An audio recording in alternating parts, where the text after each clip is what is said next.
నన్ను శాసించే అధికారం ఎవరిచ్చారు నీకు? ఈ ఆస్తి నాది. నా ఇష్టం వచ్చినట్టు తాను తల్లనాడాడతాను. కాదంటానికి నువ్వెవరు? నీ మొగుణ్ణి.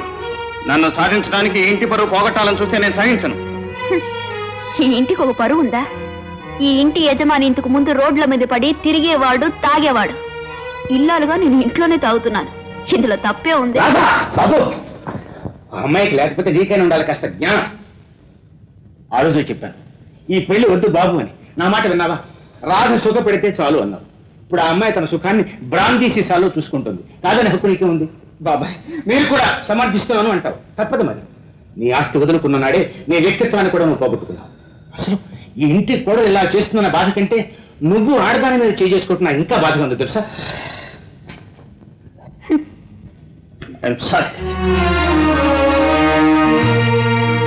చూడమ్మా, నీ ఇష్టం వచ్చింది తాగు, కానీ మా కృష్ణ రక్తం మాత్రం తాగు.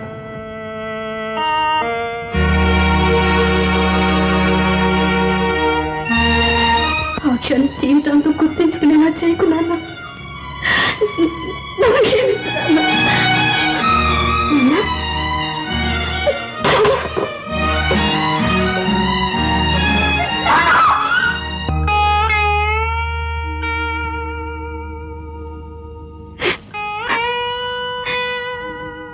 చూస్తున్నావా నాన్న, కళ్యాణి రాగంలా ఉండాలని నువ్వు కలలు కన్న నీ కూతురు కాపురం నన్ను అసహించుకుని వెళ్ళిపోయిన నీ ఆత్మశాంతి కోసం ఈ ఇంట్లో ఎంత అశాంతినైనా రేపుతాను.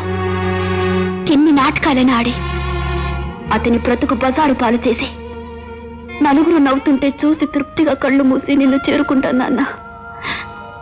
అంతవరకు నాకు కుండిన ప్రేమవు నాలో ఏ మూల ఆడమనసు ప్రవేశించి నన్ను అపరమ చేయకుండా కాపాడండి.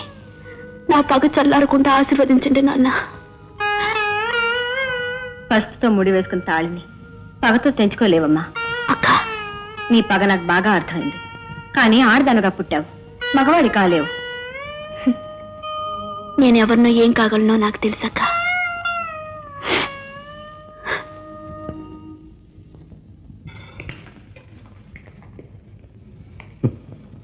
అదృష్టం కలిసి వచ్చి అందరం ఎక్కిస్తే తనకి తాను కోలు దోచుకుంటోంది. మై గాడ్, ఈ మంది ఎప్పుడు అలవాటు చేసుకుంది? సరే సరే, పద పద పద. ఎక్కడికి? మన ఇంటికి. కొన్నాళ్ల పాటు నేను ఇక్కడే ఉంటాను. ఎందుకు? నిప్పులున్న చోట నీళ్లు ఉండటం చాలా అవసరం. కలతలున్న చోట కన్నీళ్ళు అవసరం. ఇప్పుడు రాధకు నేను అవసరం. నీకు నేను అవసరం. ఓకే, నేను ఇక్కడే ఉంటాను. Full stop. నాన్న, అతను నీ శిష్యుడిగా చేరి చెదల్లా నిన్ను నిలువునా తిన్నట్లే నేను అతని భారీగా చేరి బజారు పాలు చేస్తున్నాను. తాళి పేరుతో నన్ను ఏలాలని చూస్తే ఆలి పేరుతో అతన్ని కాల్చేస్తాను. పొరపడుతున్నావు రాధ. నువ్వు కాల్చేది నన్ను కాదు, నా మీద పగను కట్టెలు చేసి అమాయకులను చితికెక్కిస్తున్నావు. ఇవాళ ఫ్యాక్టరీ అకౌంటెంట్ చనిపోయాడు తెలుసా? తెలియడమే కాదు, అతని కుటుంబానికి సంతాపం తెలియజేశాను. విరాళం కూడా ప్రకటించాను. కానీ అతను ఎందుకు చనిపోయాడో ఆలోచించావా? కాలం తీరింది, కన్ను మూశాడు. కాదు, అతని చావు వెనక ఎవరో చీకటి చేతులున్నాయని, ఆ చేతులే నీ చుట్టూ విషవలయంగా పెనవేసుకోబోతున్నాయని నా అనుమానం. అయితే అవి మీ చేతిలో అయి ఉండాలి. రాధ, పగ వెనుక పొగుంటుంది. ఆ పొగలో తన వాళ్ళెవరో పగవాళ్ళెవరో కనపడకుండా పోతుంది. ఇప్పుడు నీ పరిస్థితి అంతే.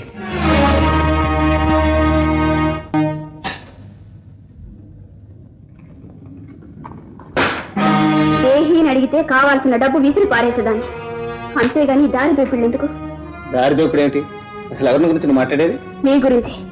మీకు నాకు తప్ప మరెవరికి అందుబాటులో లేని చెక్ బుక్ మీ ప్రేసి మాలిని చేతికి ఎలా వెళ్ళింది? అది రౌడీల చేత బెదిరించి మీ అప్పు తీర్చడానికి నన్ను సంతకం చేయమని ఎందుకు బెదిరించాలి? నువ్వంటున్నట్టు ఆ మాలిని నా ప్రేయస్ అయి ఉంటే, ఆ దోపిడి నేనే చేయించుంటే నా పేరు నేనే బయట పెట్టించేటంత వెర్రివాణ్ణి కాను. మంచినీళ్ళు తాగి మరి ఆలోచించు. అక్కర్లేదు. డబ్బుని నీళ్ళగా తగలేసే వాళ్లకు తాగే నీళ్ళని కూడా దేహిని అడగవలసిన స్థితి వస్తే ఎంత నీచానికైనా దిగజారుతారు. ఏ అడ్డమైన గిడి తినడానికి సిగ్గుపడరు. సిగ్గుపడాల్సిన రోజులు ఎవరికి వస్తాయో ముందు ముందు తెలుస్తుంది. కానీ ఒక్క విషయం, చేతిలో చేసి పెళ్లి చేసుకున్న తర్వాత భార్యకు భర్త చేయ అండన్న మాట మాత్రం గుర్తుంచు.